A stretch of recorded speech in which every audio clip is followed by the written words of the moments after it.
বয়স যখন 40 ছুঁয়ে যায়, তখনই আমাদের শরীরের ভেতরে ধীরে ধীরে শুরু হয় এক অদৃশ্য পরিবর্তন। হয়তো বাইরের থেকে বোঝা যায় না, কিন্তু ভেতরে ভেতরে আমাদের নার্ভ, হাড়, মাংসপেশি, হরমোন, রোগ প্রতিরোধ ক্ষমতা সবকিছুই ধীরে ধীরে কমতে থাকে। শরীর আর আগের মতো থাকে না, হাড় দুর্বল হতে শুরু করে, নার্ভের শক্তি কমে যায়, ক্লান্তি যেন নিত্যসঙ্গী হয়ে ওঠে। অনেকে ভাবেন এগুলো শুধুই বয়সজনিত স্বাভাবিক সমস্যা, কিন্তু আসল সত্য হলো এর মূল কারণ অনেক সময় ভিটামিনের ঘাটতি। এই সময় তিনটি ভিটামিন সবচেয়ে বেশি গুরুত্বপূর্ণ হয়ে ওঠে: ভিটামিন ডি, ভিটামিন বি 12 এবং ভিটামিন সি। নমস্কার বন্ধুরা, শ্রীমা হোমিও ক্লিনিকের পক্ষ থেকে আপনাদের সকলকে স্বাগতম। আজকের ভিডিওতে আমি আলোচনা করব 40 বছরের পর এই তিনটি ভিটামিন আমাদের শরীরের জন্য কেন সবচেয়ে জরুরি, এগুলো ঘাটতি হলে কি কি সমস্যা হয়, আর সবচেয়ে গুরুত্বপূর্ণ, এই ভিটামিনগুলোর ঘাটতি পূরণের জন্য হোমিওপ্যাথি কিভাবে সাহায্য করতে পারে। আজ আমরা কেবল এই তিনটি ভিটামিন নিয়ে আলোচনা করব, আর প্রত্যেক ভিটামিনের জন্য আলোচনা করব দুটি করে হোমিওপ্যাথি ওষুধ, যেগুলো সবচেয়ে কার্যকরী এবং পরীক্ষিত। সবচেয়ে বড় কথা, ভিডিওটি হবে একেবারে বিস্তারিত। প্রতিটি ভিটামিনের কাজ, ঘাটতির লক্ষণ, শরীরের ক্ষতি, চিকিৎসা এবং হোমিও ওষুধের ডোজ পর্যন্ত জানাবো। তাহলে দেরি না করে চলুন শুরু করা যাক। ভিটামিন ডি এর গুরুত্ব: ক্যালসিয়াম শোষণ করে হাড়কে শক্ত রাখে, দাঁতের সুস্থতা বাড়ায়, মাংসপেশির শক্তি বজায় রাখে, রোগ প্রতিরোধক ক্ষমতা নিয়ন্ত্রণ করে, মস্তিষ্কের কার্যকর্ম ও হরমোনের ভারসাম্য বজায় রাখতে সাহায্য করে। ভিটামিন ডি ঘাটতির কারণ হলো রোদে না থাকা, লিভার ও কিডনির সমস্যা, অতিরিক্ত ওজন, বয়স বাড়লে শরীরের শোষণ ক্ষমতা কমে যাওয়া। সাধারণত ঘাটতিজনিত যেসব লক্ষণ দেখা যায়: হাড়ে ব্যথা, কোমরে ব্যথা, দাঁত দুর্বল, ঘন ঘন ভেঙে যাওয়া, মাংসপেশির খিঁচুনি, দুর্বলতা, সারাক্ষণ ক্লান্তি ও হতাশা। দীর্ঘমেয়াদী ক্ষতির ক্ষেত্রে অস্টিওপোরোসিস, বারবার হাড় ভাঙা, ইমিউনিটি দুর্বল হয়ে সংক্রমণ বেড়ে যাওয়া। এবারে বলছি ভিটামিন ডি এর জন্য প্রধান হোমিওপ্যাথি ওষুধ।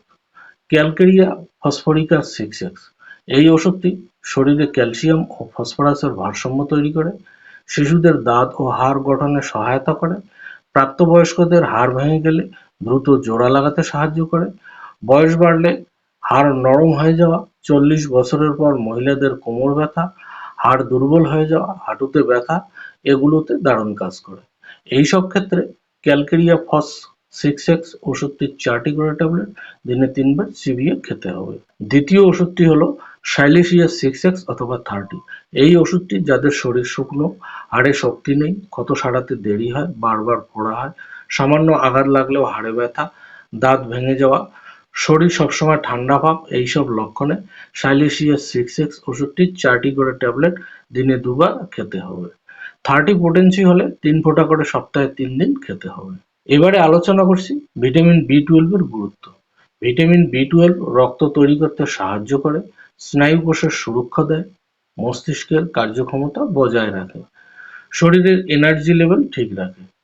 এর ঘাটতির কারণ হলো ভেজিটেরিয়ান খাবার বেশি খাওয়া, পেটের অ্যাসিড কমে যাওয়া, বয়স বাড়লে শোষণ ক্ষমতা কমে যাওয়া, লিভার, পেট ও অন্ত্রের রোগ। ঘাটতিজনিত যেসব লক্ষণ দেখা যায়: সারাক্ষণ ক্লান্তি, দুর্বলতা, হাতে পায়ে ঝিনঝিন বা অবশ হয়ে যাওয়া, স্মৃতিশক্তি দুর্বল হওয়া, খিটখিটে মেজাজ, ডিপ্রেশন, জিহ্বা জ্বালা করা, ফ্যাকাশে ত্বক। দীর্ঘমেয়াদী ক্ষতি হলে মেগালোব্লাস্টিক অ্যানিমিয়া, স্নায়ুর স্থায়ী ক্ষতি, ডিমেনশিয়া, ডিপ্রেশন তৈরি হয়। ভিটামিন বি 12 এর জন্য প্রধান হোমিওপ্যাথি ওষুধ ফসফরাস 30। এই ওষুধটি রক্তশূন্যতা দূর করে, স্নায়ুকে শক্তি যোগায়, নার্ভ পুনরুজ্জীবিত করে, ব্রেন ফগ, মেমোরি লস ও ডিপ্রেশনে কার্যকর, হাতে পায়ের ঝিনঝিনি ভাব দূর করে, রোগী খুব দুর্বল, সামান্য হাঁটলেই হাঁপিয়ে যায়, এইসব ক্ষেত্রে ফসফরাস 30 ওষুধটি 3 ফোঁটা করে সামান্য জলসহ দিনে 2 বার খেতে হবে। মারাত্মক দুর্বলতায় সপ্তাহে 2 দিন ফসফরাস 200 খাওয়া যেতে পারে। আর দ্বিতীয় ওষুধটি হলো পিক্রিক অ্যাসিড 6 অথবা 30।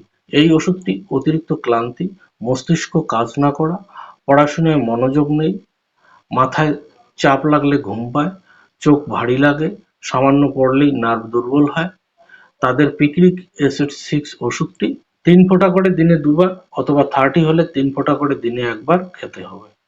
ভিটামিন সি এর গুরুত্ব: রোগ প্রতিরোধ ক্ষমতা বাড়ায়, ক্ষত দ্রুত শুকাতে সাহায্য করে, ত্বক, চুল, দাঁতের সুস্থতা রক্ষা করে, রক্তনালীকে মজবুত রাখে। ভিটামিন সি এর ঘাটতির কারণ: টাটকা ফল না খাওয়া, ধূমপান, অ্যালকোহল, দীর্ঘস্থায়ী ইনফেকশন। ঘাটতিজনিত লক্ষণগুলো হলো মাড়ি থেকে রক্ত পড়া, ত্বকে কালো দাগ, চামড়া খসে পড়া, ক্ষত শুকাতে দেরি হওয়া, ঘন ঘন ঠান্ডা লাগা। দীর্ঘমেয়াদী ক্ষতির ক্ষেত্রে স্ক্যারবি, সংক্রমণ বেড়ে যাওয়া, হাড় দুর্বল হয়ে যাওয়ার মতো লক্ষণগুলো দেখা যায়। ভিটামিন সি এর জন্য প্রধান হোমিওপ্যাথি ওষুধ: ফেরাম ফসফরিকাম 6 এই ওষুধটি রোগ প্রতিরোধ ক্ষমতা বাড়ায়, ক্ষত দ্রুত শুকাতে সাহায্য করে, সবসময় ঠান্ডা লেগে থাকা, দুর্বলতা, রোগী খুব অল্পতেই ক্লান্ত হয়ে পড়া, সামান্য ইনফেকশন, জ্বর আসা, রক্তশূন্যতা প্রভৃতি কমাতে ফেরামফস 6 ওষুধটির 4টি করে ট্যাবলেট দিনে 3 বার চুষে খেতে হবে। আর দ্বিতীয় ওষুধটি হলো কেলিমিউরেটিকাম 6 এই ওষুধটি দাঁতের মাড়ি ফোলা, ঘা সারতে সময় নেয়, ত্বক শুষ্ক এইসব লক্ষণ থাকলে 4টি করে ট্যাবলেট দিনে 3 বার চুষে খেতে হবে। জীবনযাপন ও খাদ্যাভ্যাস: রোদে অন্তত 20 মিনিট হাঁটুন, দুধ, ডিম, মাছ, ডাল ও শাকসবজি খাবারে রাখুন, ভিটামিন সাপোর্টের পাশাপাশি নিয়মিত ব্যবহার করুন, পর্যাপ্ত ঘুমান।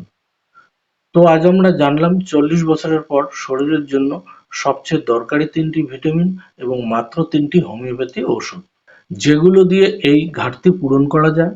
আপনার যদি হাড় দুর্বলতা, স্নায়ুর অসুবিধা, ক্লান্তি, দাঁতের সমস্যা বা ইমিউনিটির ঘাটতি থাকে, তাহলে এই ওষুধগুলো আপনার শরীরকে নতুন শক্তি এনে দিতে পারে। আশা করি ভিডিওটি আপনাদের অনেক কাজে লাগবে। আর ভিডিওটি যদি ভালো লেগে থাকে তাহলে অবশ্যই একটি লাইক দিন, বন্ধুদের কাছে শেয়ার করুন। এরকম আরো স্বাস্থ্য সম্পর্কিত নতুন ভিডিও পেতে চ্যানেলটিকে সাবস্ক্রাইব করুন। ভালো থাকুন, সুস্থ থাকুন। ভিডিওটি দেখার জন্য অনেক ধন্যবাদ।